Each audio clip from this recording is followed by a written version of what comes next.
झारखंड शैक्षिक अनुसंधान एवं प्रशिक्षण परिषद रांची दिनांक 4/12/2023 दिन सोमवार। मुख्य समाचार। अंतर्राष्ट्रीय। दुबई में कतर के शासक से मिले प्रधानमंत्री श्री नरेंद्र मोदी। कहा, इंडियन कम्युनिटी के हालात पूछे। 8 पूर्व नौसैनिकों की सजा के जिक्र से परहेज। नरेंद्र मोदी जो है दुबई में कतर के शासक से मिले और इंडियन कम्युनिटी के हालात पूछे। मतलब दुबई में जो कतर में जो इंडियन लोग रहते हैं उनका क्या हाल है, किस तरह से रखा जा रहा है, सुविधा दिया जा रहा है, ये सब पूछे। लेकिन 8 पूर्व नौसैनिक की सजा के जिक्र से परहेज। COP28 Dubai summit. राष्ट्रपति द्रौपदी मुर्मू ने अंतर्राष्ट्रीय दिव्यांगजन दिवस पर राष्ट्रीय पुरस्कार प्रदान किए। सामाजिक न्याय और अधिकारिता मंत्री डॉक्टर वीरेंद्र कुमार ने कहा, दिव्यांगजनों के लिए रोजगार में 4% के आरक्षण की व्यवस्था। अंतर्राष्ट्रीय दिव्यांगजन दिवस। राष्ट्रपति द्रौपदी मुर्मू ने 3 दिसंबर को दिव्यांग जन दिवस था, तो उस दिन कहा कि सामाजिक न्याय और अधिकारिता मंत्री डॉक्टर वीरेंद्र कुमार ने कहा कि दिव्यांगजनों के लिए रोजगार में 4% के आरक्षण की व्यवस्था है। ठीक है। पुरस्कार भी प्रदान किए। राज्य। झारखंड सरकार के कर्मचारियों की योग्यता में वृद्धि करने के उद्देश्य से मिशन कर्मयोगी चलाई जाएगी। सभी पदाधिकारियों और कर्मियों को IGOT पोर्टल के माध्यम से ऑनलाइन प्रशिक्षण दिया जाएगा। कार्मिक विभाग ने सभी विभागाध्यक्षों, प्रमंडलीय आयुक्तों और उपायुक्तों को लिखा पत्र। कह रहा है कि झारखंड सरकार के कर्मचारियों की योग्यता में वृद्धि करने के उद्देश्य से मिशन कर्मयोगी। कौन सा मिशन चलेगा? मिशन कर्मयोगी चलाई जाएगी। सभी पदाधिकारियों को पोर्टल मतलब ऑनलाइन IGOT पोर्टल के माध्यम से ऑनलाइन प्रशिक्षण दिया जाएगा। खेलो इंडिया पैरा गेम 10 दिसंबर से दिल्ली में शुरू होगी। 32 राज्यों और केंद्र शासित प्रदेशों के 1350 से ज़्यादा एथलीटों की 7 स्पर्धाओं में हिस्सा लेंगे। खेलो इंडिया पैरा गेम 2023। खेलो इंडिया पैरा गेम जो है वो 10 दिसंबर से दिल्ली में शुरू होगी। 32 राज्यों और केंद्र शासित प्रदेशों के 1350 से ज़्यादा एथलेटिक्स 7 स्पर्धाओं में। राज्य से है 32 और केंद्र शासित प्रदेश के मतलब 1350। खेलो इंडिया पैरा गेम 2023। शिक्षा कार्य और टेक्नोलॉजी आदि। केंद्रीय कोयला मंत्रालय की रिपोर्ट। माह नवंबर 2023 में व्यावसायिक कोयला खदानों में लगभग 1 करोड़ 20 लाख।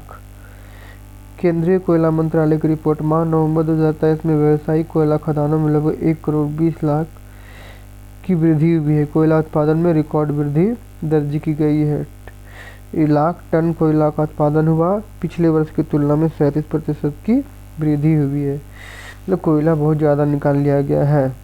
सामान्य ज्ञान प्रश्नोत्तरी दिनांक 4/12/2023 दिन सोमवार। प्राथमिक स्तर कक्षा 1 to 5। बूझो पहली। ऊपर से वह हरा है, अंदर से है लाल, जितना मीठा रस भरा उतनी मोटी खाल। उत्तर तरबूज। एम्बुलेंस का इस्तेमाल क्यों किया जाता है? एम्बुलेंस एक व्हीकल्स है, गाड़ी है जिसका प्रयोग हॉस्पिटल लाने और ले जाने के लिए किया जाता है। तो वही सवाल पूछ रहा है कि एम्बुलेंस का इस्तेमाल क्यों किया जाता है? तो उत्तर है चिकित्सीय आपातकाल के लिए, मेडिकल इमरजेंसी। मतलब कहीं भी एक हॉस्पिटल में अगर इलाज नहीं हो पा रहा है, दूसरा हॉस्पिटल जाने के लिए तो दूरी रहती है। एक हॉस्पिटल से दूसरे हॉस्पिटल जाने में जो दूरी रहती है तो कैसे जाएंगे? तो उसके लिए वाहन चाहिए और वो इमरजेंसी उसी के लिए बना होता है, इसलिए एम्बुलेंस का इस्तेमाल किया जाता है। कंगारू के बच्चे को क्या कहते हैं? कंगारू के बच्चों को क्या कहते हैं? जॉय। ये जॉयस्टिक जैसा जो याद करने के लिए बोल रहे हैं, ठीक ना, कि नोमेनेटिक जो कहते हैं, ठीक ना, मतलब कुछ जॉयस्टिक मोबाइल चलाए होंगे या ठीक किए होंगे तो उसमें एक जॉयस्टिक का बात आता, तो वही है। कंगारू के बच्चों को क्या कहा जाता है, तो जॉय, और जोई भी कहते हैं या जॉय भी कहते हैं। धनिया को अंग्रेजी में क्या कहते हैं, तो कोरिएंडर कहते हैं। धनिया को अंग्रेजी में क्या कहते हैं, कोरिएंडर। होलिका दहन के समय मुख्यतः कौन कौन सा अनाज जलाया जाता है। होलिका दहन जब हम लोग करते हैं तो कौन कौन सा अनाज जलाते हैं, जौ, गेहूँ, चना, ज्वार, बाजरा, धान आदि फसलों की बाली। जौ, गेहूँ, चना, ज्वार, बाजरा, धान आदि फसलों की बाली को जलाते हैं। उच्च प्राथमिक स्तर कक्षा 6 to 8। जंग लगने लोहे के भार पर क्या प्रभाव पड़ता है। जंग लगने से लोहे का भार बढ़ जाता है, मतलब भार का कम होगा या ज़्यादा, तो जंग लगने से लोहे का भार बढ़ जाता है। क्यों बढ़ जाता है, क्योंकि वहाँ पर ऑक्सीडेशन हो रहा है, नई वस्तुओं का निर्माण हो रहा है, ऑक्सीजन भी वहाँ जाके मिल रहा है। लाइफबॉय साबुन किस देश की कंपनी का उत्पाद है। लाइफबॉय जो हम लोग साबुन जो नहाने में यूज करते हैं, लाइफबॉय, उस किस कंपनी का उत्पादन था, इंग्लैंड की यूनिलीवर कंपनी। इंग्लैंड की यूनिलीवर कंपनी। छोटा भारत किस देश को कहा जाता है। छोटा भारत किस देश को कहा जाता है, तो फिजी को। पपीता किस देश का राष्ट्रीय फल है। पपीता किस देश का राष्ट्रीय फल है, तो मलेशिया। जनसंख्या की दृष्टि से विश्व में भारत का स्थान क्या है। जनसंख्या की दृष्टि से विश्व में भारत का स्थान दूसरा है।